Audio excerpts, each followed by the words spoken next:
जय Hind, good evening मेरे प्यारे दोस्तों। चलिए जल्दी से सभी लोग आ जाइए।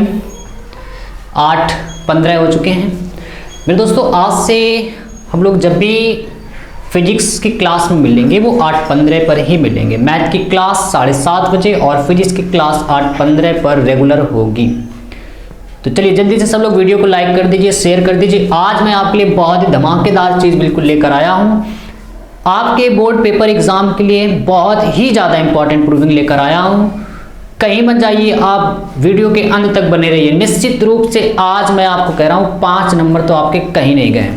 तो चलिए जल्दी से सब लोग ज़्यादा से ज़्यादा लोगों को आज वीडियो शेयर कर दीजिए, हर बच्चा, ताकि आज एक किरचॉफ का नियम सीख पाए। सभी लोग 5 नंबर पेपर में जरूर ले आओ। 5 नंबर तो आज बिल्कुल गारंटी है कि आपके बिल्कुल खाते में चले जा रहे हैं। तो चलिए जल्दी से सब लोग वीडियो को लाइक कर दें, शेयर कर दें। और जो पीछे क्वेश्चन लिखा है आप एक बार इसको पढ़ लीजिए। और आप देख रहे हैं कितनी बार आ चुका है बोर्ड पेपर में 2019, 16, 14, 12, 17, 16, 14, 12 बहुत बार आ चुका है। जल्दी से सब लोग आ जाइए। कुछ बच्चे बहुत ज़्यादा लेट आते हैं, तो कल से मैं आपको बता दूं आप टाइम पर आए, अन्यथा आपको क्लास जब 20 से आप अटेम्प्ट करते हैं तो आपको कम समझ में आती है ना। तो जल्दी से सब लोग बिल्कुल एग्जैक्ट टाइम पर आ जाया करो 8:15 पर, है ना। चलिए तो पहले वीडियो को शुरू कर लेते हैं। सबसे पहले आप तब तक क्वेश्चन पढ़ लें इसका कि क्या क्वेश्चन लिखा हुआ है। जल्दी से सब लोग क्वेश्चन पढ़ लें पहले कि क्वेश्चन क्या लिखा हुआ है। हाँ पढ़ लिया है। चलिए शुरू करते हैं ना क्लास। सबसे पहले आप देख रहे हैं दोस्तों, लिखा हुआ है किरचॉफ के नियमों को परिपथ चित्र बनाकर समझाइए। 2 क्वेश्चन है पेपर में, आपके किसी भी तरह से पूछे जा सकते हैं। तो सबसे पहले किरचॉफ के कितने नियम है आप उनको समझिए। किरचॉफ ने बेटा 2 नियम दिए थे। पहला नियम जो होता है उसको हम लोग कहते हैं संधि नियम। संधि नियम, अब इसका नाम संधि नियम क्यों पड़ा है पहले इसको समझ लेते हैं। पहले पूरे संधि नियम को ही समझते हैं। किरचॉफ का प्रथम नियम जिसको हम लोग कहते हैं संधि नियम। क्या होता है संधि नियम, आप ऐसे समझिए। जैसे मान लीजिए आपके घर में बहुत सारे तार आए हुए हैं, ठीक है। 2 जगह से आप धारा ला रहे हैं। जैसे मान लीजिए कि एक ये बल्ब आप जला रहे हो, ठीक, और यहाँ से एक आपने इधर से तार लगा दिया इसमें और एक तार इधर से लगा दिया, है ना। इसको कह रहे हैं संधि नियम। मतलब 2 अलग अलग तारों को ले जाके आपने यहाँ पे ज्वाइंट कर दिया है। इसके बाद इस ज्वाइंट से आप कितने भी तार निकाल दो, कितने भी तार निकाल सकते हैं। जरूरी नहीं 3 निकालो, 4 निकालो, 5 निकालो, कितने भी तार निकाल सकते हैं आप यहाँ से ना। 2 तार यहाँ से आ रहे थे, इसमें धारा आ रही है और दोनों धाराएं जब आएंगी तो इस पॉइंट पर मिल जाएंगी, मिलेंगी, इसलिए इसको कह रहे हैं हम लोग संधि। ये जो आप पॉइंट देख रहे हो इसको कहते हैं संधि, है ना। अब यहाँ से क्या होगा, जितनी धारा आ रही थी वो तीनों में से बट के चली जाएगी। मान लीजिए कि यहाँ पर आने वाली धारा I1, यहाँ पर I2, यहाँ I3 चली गई, I4 और I5। तो ये जो आप देख रहे हैं इसको कह रहे हैं, इस पॉइंट को हम लोग संधि, और इस पूरे नियम को हम लोग कह रहे हैं संधि नियम, जिसको हम लोग कह रहे हैं किरचॉफ का प्रथम नियम। क्या नियम है, संधि नियम। इसमें क्या होता है, खास बात समझिए कि जितनी धारा आती है, जिधर से भी आ रही है, एक पॉइंट पर मिलेगी और फिर उसी पॉइंट से जितनी धारा आई वहां पर आई थी वो सारी की सारी चली जाएगी। अब जरूरी नहीं कि जितने रास्ते से आई थी उतने रास्ते से जाएगी। 2 पॉइंट से आ रही थी यहाँ से, जरूरी नहीं 2 से जाएगी, 3 से भी जा सकती, 4 से भी जा सकती। ये क्वेश्चन के अकॉर्डिंग डिपेंड करता है कि वहाँ पे क्या दिया गया आपको, ठीक है। तो क्या नियम है पहला, थ्योरेटिकल भाषा में समझ लेते हैं क्योंकि आप बोर्ड पेपर में आप थ्योरी लिखते हैं। हर चीज़ मैं आपके लिए समझ रहा हूँ कि आपको क्या जरूरी है ना।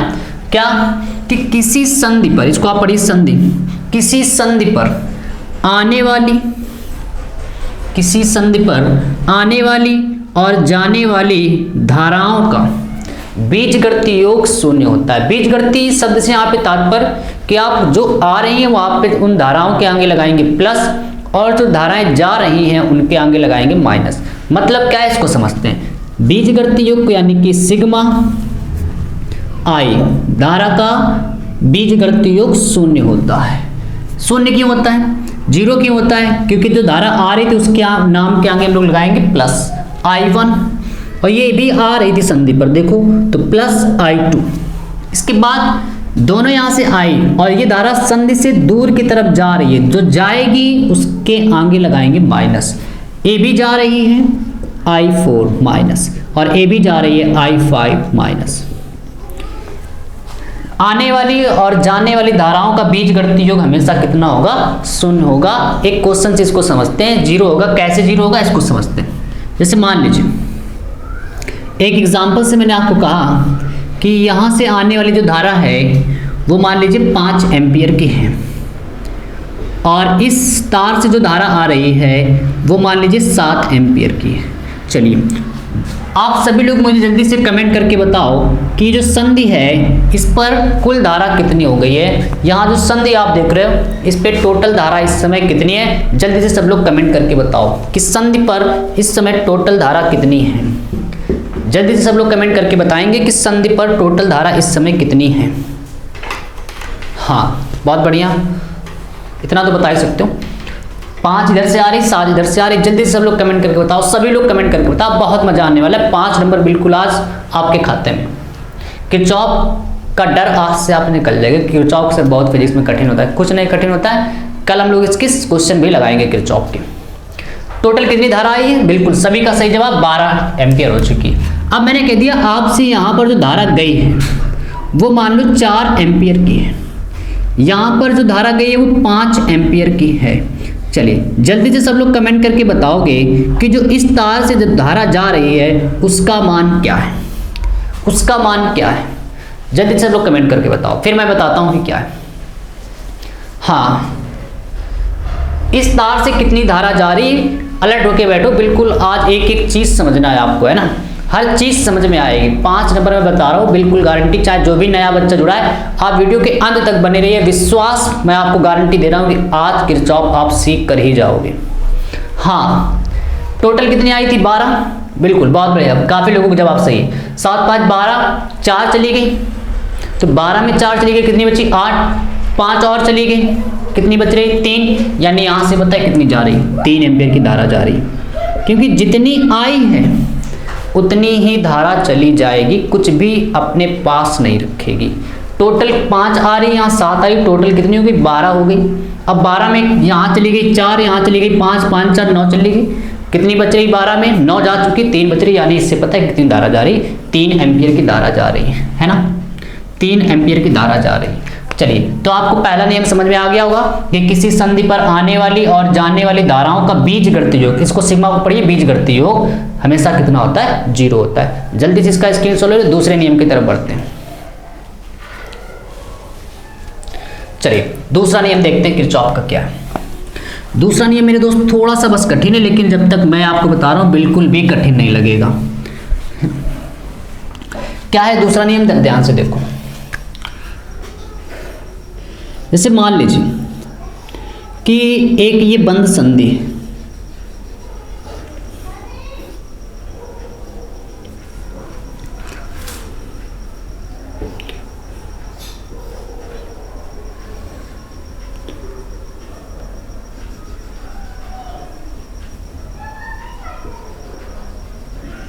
ठीक है। और ये जो आप देख रहे हैं प्लस और माइनस, ये बैटरी लगी है। पहली बैटरी मान लीजिए E1 और ये बैटरी E2, इसका ये प्रतिरोध R1 R2 R3, ठीक है। तो क्या नियम है दूसरा, जिसको हम लोग कहते हैं लूप का नियम, लूप नियम, है ना, लूप का नियम। किरचॉफ का दूसरा नियम है लूप का नियम। किरचॉफ के 2 ही नियम है। पहला नियम हम लोगों ने भी पढ़ा जिसको कहते हैं संधि नियम, और दूसरा नियम है लूप का नियम। और हाँ एक बात याद रखिए, मैं बताना भूल गया आपको कि जो किरचॉफ का पहला नियम है वो आवेश संरक्षण के सिद्धांत पर आधारित है। याद रखिएगा, पेपर में बहुत ज़्यादा पूछा जाता है, बहुविकल्पी प्रश्न पूछा जाता है कि किरचॉफ का प्रथम नियम किस सिद्धांत पर आधारित है, तो आवेश संरक्षण के सिद्धांत पर आधारित है। इसको समझिए कैसे। देखिए क्या हुआ था वहाँ पे कि जितनी धारा आ रही थी, इसको आप याद कैसे रखोगे, जितनी धारा आ रही थी उतनी धारा गई थी, कुछ भी अपने पास शेष नहीं थी। मतलब धारा के प्रकार से देखो तो अचर मान हो रहा है यहाँ से, है ना, फिक्स है उसकी क्वांटिटी। अब धारा कैसी हो गई, फिक्स है, मतलब आई एक कांस्टेंट की तरह व्यवहार कर रहा है ना। और जो Q बराबर क्या होता है, IT। Q बराबर आपने फिजिक्स में पढ़ा है IT। अब धारा जो है वो आवेश की क्या है, डायरेक्टली प्रोपोर्शनल है, मतलब समानुपाती है। मतलब ये अगर ये कांस्टेंट तो ये भी कैसा होगा, कांस्टेंट। मतलब अगर धारा कांस्टेंट है तो क्या होगा, कांस्टेंट। आवेश भी कांस्टेंट की तरह व्यवहार करेगा। इसका मतलब है कि किरचॉफ का प्रथम नियम आवेश संरक्षण के सिद्धांत पर आधारित है। धारा से आप याद रखेंगे आवेश, इसका मतलब किरचॉफ का प्रथम नियम आवेश संरक्षण के सिद्धांत पर आधारित है ना। बहुत इंपॉर्टेंट लाइन है, बहुत ज़्यादा इसको याद रखने की कोशिश कीजिएगा। चलिए दूसरा नियम पढ़ते हैं। दूसरा नियम क्या है, जिसको हम लोग कहते हैं लूप का नियम। ध्यान से सुनिएगा। आप देख रहे हो इसमें 2 बैटरी मैंने लगाई हैं, ठीक है, और चारों तरफ से ये सर्किट बंद है। तो क्या पढ़ेंगे इसको, आप देख रहे हैं 2 बैटरियां, आपके लिए सर्किट हो रहा है काफ़ी जटिल। सर्किट कैसा हो रहा है, जटिल हो गया, कठिन हो गया। तो हमेशा किरचॉफ के नियम कठिन सर्किटों को आप सॉल्व करने के लिए अप्लाई करते हैं, या ये कह सकते हैं जहाँ पर, हालांकि ऐसा रूल नहीं है कि जहाँ पर 2 ही बैटरी आएंगी वहीं पर किरचॉफ लगा सकते हैं, आप कहीं पर भी किरचॉफ लगा सकते हैं। आंसर जो है बिल्कुल एग्जैक्ट आएगा, सही आएगा, है ना। तो क्या दूसरा नियम है, जरा ध्यान से देखिएगा। दूसरा नियम किरचॉफ का होता है कि summation sigma i into r बराबर सिग्मा ई। ई क्या है, जो परिपथ में सर्किट में आप देख रहे हैं जो बैटरी लगी है उसको रखा गया है, यानी कि यहाँ पे बैटरी है उसकी शक्ति है।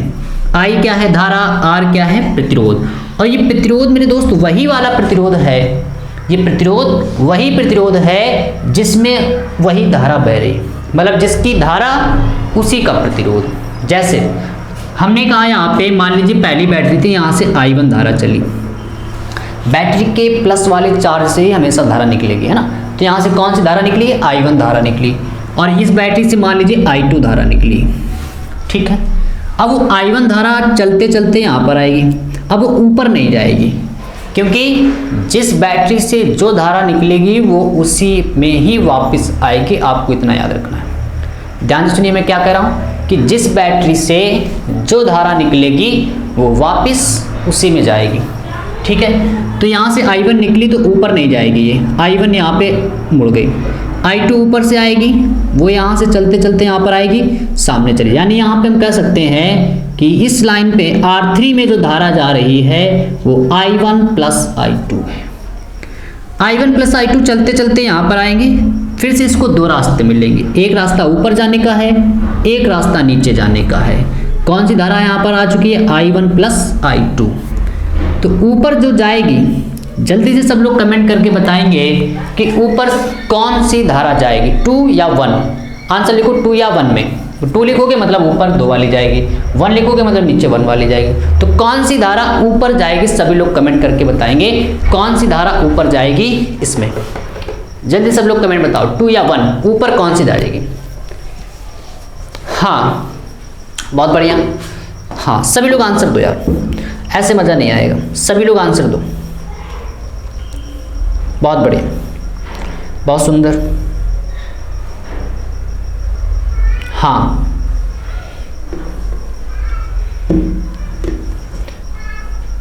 हाँ बिल्कुल सही, बहुत कम लोग आंसर दे रहे, जल्दी जल्दी सब लोग दो। हाँ बहुत बढ़िया, चलिए सब लोग आंसर दे रहे हैं। हाँ बहुत बढ़िया बेटा, बहुत बढ़िया। हाँ ऊपर कौन सी धारा जा रही है, I2 धारा जाएगी। इसका रीजन क्या है, अभी मैंने आपको बताया है कि जिस बैटरी से जो धारा निकलेगी वो उसी में जाएगी। तो ऊपर से कौन सी निकल रही, I2, तो ऊपर कौन जाएगी, I2, और नीचे कौन सी जाएगी, I1 धारा जाएगी, I1 धारा जाएगी नीचे, है ना। तो चलिए सबको इतना समझ में आ रहा है, बहुत बढ़िया। अब इसके बाद इसकी थ्योरेटिकल भाषा क्या, इसको समझो। इसकी थ्योरेटिकल भाषा क्या, इसको समझते हैं कि किसी जटिल वैद्युत परिपथ में या किसी जटिल वैद्युत परिपथ के बंद परिपथ में, किसी जटिल वैद्युत परिपथ में बहने वाली धारा और उसके संगत प्रतिरोध का गुणनफल का बीजगणितीय योग। ध्यान सुनिएगा, आप बस केवल इसको यहाँ से पढ़िए, क्योंकि आप जानते हैं आप इंटरमीडिएट में हैं और आपको वहाँ पे परिभाषा भी इसकी लिखनी पड़ेगी, डेफिनेशन लिखनी पड़ेगी। अब वो आप रट नहीं सकते, समझो कैसे। पहले आप ये सर्किट के विषय में बताएंगे कि सर्किट कैसा है, जटिल है, काफ़ी कठिन है। तो वहाँ से हम लोग स्टार्ट करेंगे कि क्यों लगता है, वहाँ पे किरचॉफ का नियम ही आप लगा सकते हैं। तो क्या है कि किसी जटिल वैद्युत परिपथ में, अब यहाँ से पढ़ेंगे क्या क्या पढ़ना है, इसको आपको धारा पढ़ना है, इसको आपको प्रतिरोध पढ़ना है, इसको पढ़ना है जो समेशन आप देख रहे हैं इसको पढ़ेंगे बीजगणितीय योग, और इसको पढ़ेंगे वैद्युत शक्ति, बैटरी को पढ़ेंगे वैद्युत शक्ति, और क्या इसको भी पढ़ेंगे क्या सिग्मा को, बीजगणितीय योग, इसको पढ़ेंगे आप बीजगणितीय योग, है ना। और इसको क्या पढ़ते हैं बराबर, ठीक है। ध्यान से देखिएगा, जो भी नए बच्चे जुड़े हैं फिजिक्स से आपको इसलिए हो जाएगा, मैंने आपको कल ये बात बताई, है ना, बेहद लगाव हो जाएगा आपको। बस कैसे याद करना है, जो आप तरीका अभी तक अपनाए थे उसको आपको छोड़ना है और फिजिक्स को समझना है। कैसे, किसी जटिल वैद्युत परिपथ में बहने वाली धारा, आई पे रखा है तो उसको पढ़ेंगे धारा और उसके संगत प्रतिरोध के गुणनफल का बीजगणितीय योग परिपथ में लगी वैद्युत शक्तियों के बीजगणितीय योग के बराबर होता है। बेहद ही आसान है, केवल आपको इस लाइन को पढ़ना है। फिर से मैं एक बार बता रहा हूं, जरा ध्यान से समझिएगा, है ना। आई को पढ़ रहे हैं धारा, आर को पढ़ रहे हैं प्रतिरोध, इसको पढ़ रहे हैं बीजगणितीय योग, इसको पढ़ रहे हैं वैद्युत शक्ति, बीजगणितीय योग, और इसको पढ़ेंगे बराबर। क्या डेफिनेशन है कि किसी जटिल वैद्युत परिपथ में बहने वाली धारा और उसके संगत प्रतिरोध के गुणनफल का बीजगणितीय योग परिपथ में लगी वैद्युत शक्तियों के बीजगणितीय योग के बराबर होता है। कोई दिक्कत नहीं किसी को, बेहद ही सरल डेफिनेशन है ना। अब इसको आप यहाँ पे अगर अप्लाई करें तो कैसे अप्लाई करेंगे मेरे दोस्त, जरा ध्यान से देखो। सबसे पहले आपको क्या करना है, इसमें आपको खंड गिन लेने के कितने खंड बने हैं। आप देख रहे हो नीचे एक खंड है, ऊपर दूसरा खंड है, ठीक है। नीचे पहला खंड है, ऊपर दूसरा खंड है। अब इसको अप्लाई कैसे करना है आपको इसको ध्यान से देखना है। तो सबसे पहले आप इसको पहला खंड कह दें, इसको दूसरा खंड कह दें, ठीक है। अब यहाँ पे किरचॉफ को भी दोस्तों अप्लाई कैसे करते हैं आपको ये सीखना है। बेहद ही कठिन माना जाता है किरचॉफ को यहाँ से अप्लाई करना। कैसे अप्लाई करेंगे जरा ध्यान से देखो। सबसे पहले आपको बैटरी के प्लस वाले सिरे से ही चलना है। खंड फर्स्ट में हम लोग किरचॉफ लॉ लगा रहे हैं। खंड फर्स्ट में KCL लगाने पर, किरचॉफ लॉ लगाने पर कैसे अप्लाई किया जाएगा, क्योंकि कल हम लोग इसके क्वेश्चन भी लगाएंगे। आपको ये बात अभी समझ लेनी कि किरचॉफ का सिद्धांत हम लोग कैसे अप्लाई करेंगे क्वेश्चन में, है ना। आज समझते हैं, कल इसका हम लोग करेंगे प्रैक्टिकल विद क्वेश्चन के साथ, है ना। जरूर आता है आपके पेपर में किरचॉफ का क्वेश्चन। बिल्कुल आसानी से चीज़ों को पकड़ते रहो, एक भी चीज़ मिस मत करो, है ना। ध्यान से देखो, KCL लगाने पर अब खंड फर्स्ट में लगा रहे हैं क्योंकि दो खंड है, पहला खंड ऊपर है दूसरा खंड। खंड फर्स्ट में KCL कैसे लगाएंगे, हमेशा बैटरी के प्लस वाले सिरे से चलना है, माइनस वाले सिरे की तरफ आएंगे। कैसे, प्लस वाले सिरे से ऐसे एक आप सर्किल बना लो, माइनस वाले की तरफ बना लो, ठीक है। ऊपर भी बना दो, प्लस से माइनस, प्लस वाले से देखो सिरे से निकल रहा है, माइनस वाले की तरफ बनाना है, ठीक है। अब प्लस से चले, जो प्रतिरोध मिलेगा उस पर रुकना है, जहां पर प्रतिरोध मिलेगा वहीं पे रुकना है, और केवल खंड फर्स्ट में ही चलना है, ऊपर वाले में नहीं दौड़ना है आपको, है ना। तो कौन सा प्रतिरोध मिल रहा है, R1। कौन सा प्रतिरोध मिल रहा है, R1। R लिख दिया। अब उसमें धारा कितनी जा रही, उसी की धारा लिखो। तो R1 में कौन सी धारा जा रही, I1 लिख दो, ठीक है। इसके बाद आगे बढ़ो, आगे जब बढ़े खंड फर्स्ट में आप देख रहे हो कौन सा प्रतिरोध मिल रहा है, R3 को लिख दो। अब उसके बाद उसमें कौन सी धारा जा रही है, इसको लिख दो। कौन सी धारा है R3 में, I1 plus I2। I1 plus I2 नहीं दिख रहा है, चलो बड़ा बड़ा लिख देते हैं। I1 प्लस I2 और उसका प्रतिरोध कौन है, R3। सबको आ रहा है समझ में, फिर से समझते हैं, बिल्कुल नहीं घबराना है, पहले रूल समझ लो क्या है। रूल मेरे दोस्त आपको ये करना है कि जिस भी खंड में हम लोग जितने खंड बनाए हैं, आपको उस खंड में बारी बारी से सभी खंड में KCL लगाना है। यहाँ पर हम लोगों ने दो खंड बनाए हैं, पहला खंड दूसरा खंड। खंड फर्स्ट में जब हम लोग KCL लगा रहे हैं तो खंड फर्स्ट में कैसे KCL लगाना है, हमेशा याद रखना है, बैटरी के प्लस वाले सिरे से चलेंगे, उस खंड में पूरा घूम के आएंगे, जहाँ प्रतिरोध मिलेगा उसी की धारा का गुणा कराते जाना है। जैसे यहाँ से चले, कौन सा प्रतिरोध मिला, R1, कौन सी धारा है उसमें, I1, गुणा करा दो यहाँ से फार्मूलेशन। ठीक, आगे बढ़े खंड फर्स्ट में, क्योंकि ऊपर नहीं जा सकते, वो तो दूसरा फ्लोर है खंड, यहाँ से आए कौन सा प्रतिरोध मिला, R3, उसमें धारा कौन सी है, I1 प्लस I2। अब आपको देखना है यहाँ पे साइन प्लस का आएगा कि माइनस का आएगा, इसको ध्यान से समझना है आपको। अब आप ये देखो कि जो R3 है उसमें जो ये धारा बह रही है उसकी डायरेक्शन और इस जो हम लोगों ने सर्किल बनाया इसकी डायरेक्शन अगर सेम है, दोनों सेम है तो प्लस आएगा, और यदि सेम नहीं है, विपरीत है, अपोजिट है, तो वहां पर माइनस आएगा। सेम में प्लस, अपोजिट में माइनस। जैसे इसकी अगर डायरेक्शन देखो तो घड़ी की दिशा से पता करो कैसी दिशा में चल रहा है, ऐसे से चल रहा है। देखो ये एरो ऐसे बना है इसका, ठीक। अब ये एरो ऐसे क्यों बना था, क्योंकि प्लस वाले सिरे से इस एरो को हमेशा बनाते हैं माइनस की तरफ बनाते हैं। अब इसकी डायरेक्शन देखो ये एंटी क्लॉकवाइज है, घड़ी की विपरीत दिशा में, और इस एरो को भी चलाओ ना तो देखो ऐसे घूम के आ रहा है, ये भी घड़ी की विपरीत दिशा में चल रहा है। ये वाला एरो चल रहा है कि नहीं चल रहा है, ऐसे घुमाओ, देखो आगे ऐसे आएगा, ऐसे घूमेगा। ये वाला एरो सेम डायरेक्शन है, यानी क्या लगा देंगे, प्लस। इसके बाद और आगे बढ़े, कौन सा, कोई प्रतिरोध नहीं। अब इधर का पार्ट पूरा, इधर वाले में बैटरी को रखना है। इस सर्किट में जब आप चल रहे थे तो कितनी बैटरी मिली, एक बैटरी यही तो है, और देखो कहीं कोई बैटरी मिल रही है, अरे ऊपर वाली जो बैटरी है वो फ्लोर सेकंड की, खंड सेकंड की। अभी हम बात कर रहे हैं खंड फर्स्ट की, तो खंड फर्स्ट में केवल एक ही बैटरी है, वो कौन है, E1।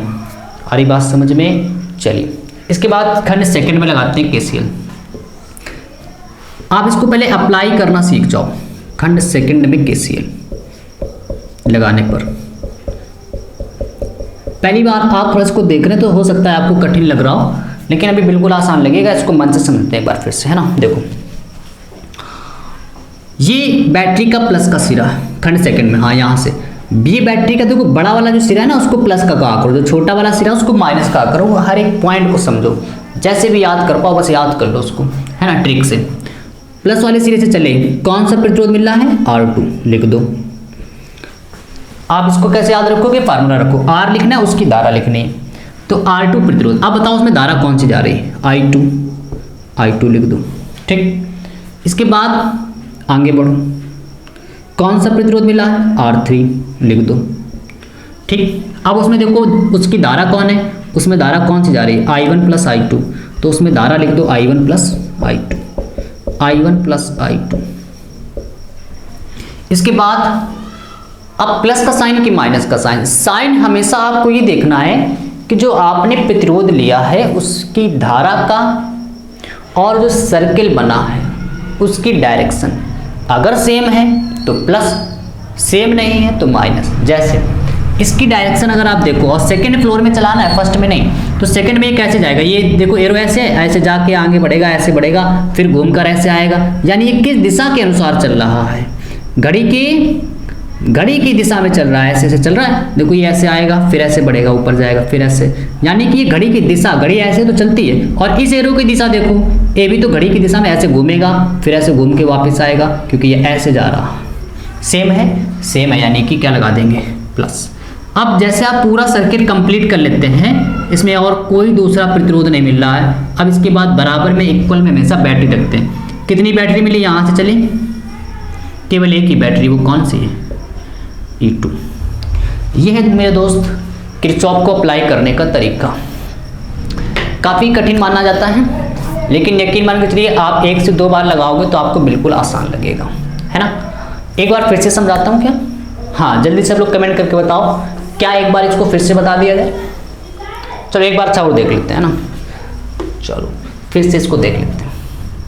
मेन काम आपका यहाँ पर है ना, इसको समझ लीजिए तो आप समझ लोगे, ठीक है। चलो एक बार इसको और समझा देता हूँ फिगर को, है ना, जल्दी से सब लोग एक बार और देख लो, फिगर को एक बार और देख लेते हैं, है ना, आपको आसान है। बड़ा फिगर बना देते हैं इस बार। ये प्लस की माइनस E2 बैटरी है, और उसका ये प्रतिरोध यहाँ पर ऐसे लगा है, और एक ये प्रतिरोध R3, ठीक है, और एक ये बैटरी ऐसे,